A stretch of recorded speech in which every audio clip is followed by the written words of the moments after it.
President Yoon made a surprise visit to Ukraine on Saturday to offer support in the country's war against Russia. However, the South Korean leader also made the visit to showcase the country's cooperation with NATO.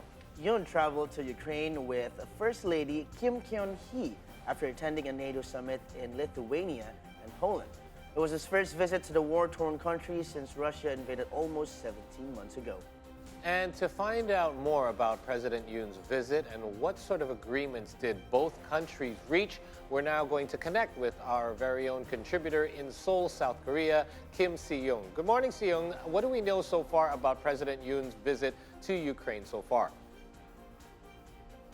Yes, so President Yoon and First Lady Kim arrived in Kiev yesterday morning on Saturday, a highly secretive visit after the official three-day visit to Poland. The couple traveled to Bucha in the outskirts of Kiev and Irpin, visiting memorial dedicated to the victims of war. This visit was organized at Ukraine's invitation after Yoon and Zelensky held their first summit on the sidelines of the G7 summit in Hiroshima, Japan in May. So Yoon had a 65-minute private meeting with Ukrainian President Volodymyr Zelensky and a 45-minute extended meeting with key government officials to discuss urgent wartime issues as well as future cooperation between the two countries. So moving on to the next question, were there any direct pledges made for increased support during the talks? Of course, so at a joint press conference held after the summit, Yoon pledged to increase Korea's military aid to Ukraine this year. The commitment follows previous supplies of body armor, mine detectors, helmets and things like that. But similar, following Korea's previous stance, Yoon did not mention any direct provision of lethal military equipment such as artillery ammunitions. The two leaders agreed on so-called Ukraine Peace and Solidarity Initiative, which includes South Korean security aid, humanitarian aid, and reconstruction aid.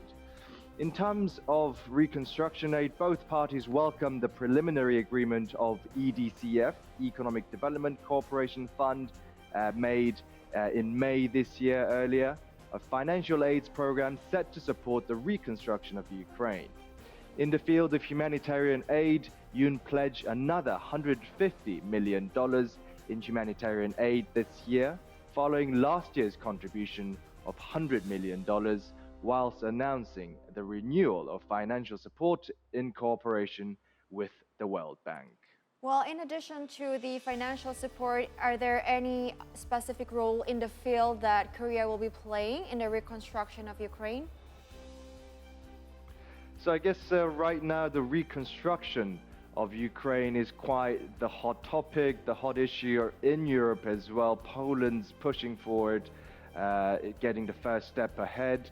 And according to the presidential office, South Korea is to offer a comprehensive public and private sector support for Ukraine reconstruction projects valued at around $52 billion. Choi Sang-mok, the economic secretary for President Yoon, said that Ukraine has requested the involvement of Korean companies in approximately 5,000 construction projects estimated at $20 billion through an intergovernmental cooperation channel in May. So just days before in Warsaw, Poland, on Thursday, Yoon and Polish President Andrzej Duda signed a memorandum of understanding on the reconstruction of Ukraine, saying that Korea and Poland can be optimal partners in rebuilding Ukraine. The Korean government will commence evaluation of construction sites for modular units such as schools, housing and hospitals and things like that as part of their ODA, Official Development Assistance funds. The government also plans to provide technical assistance for water infrastructure reconstruction, focusing on the destroyed Kakhovka Dam. Especially the private sector-led reconstruction project is currently valued at around $32 billion, so quite the majority of the $52 billion.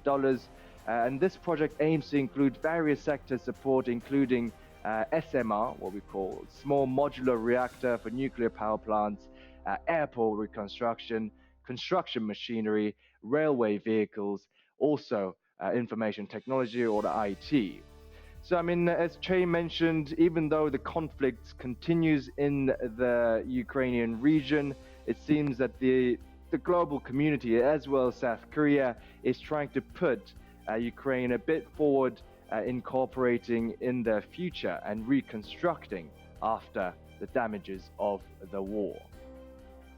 Thank you so much for your insight on this milestone visit. We'll check in with you again soon. Have a great Sunday.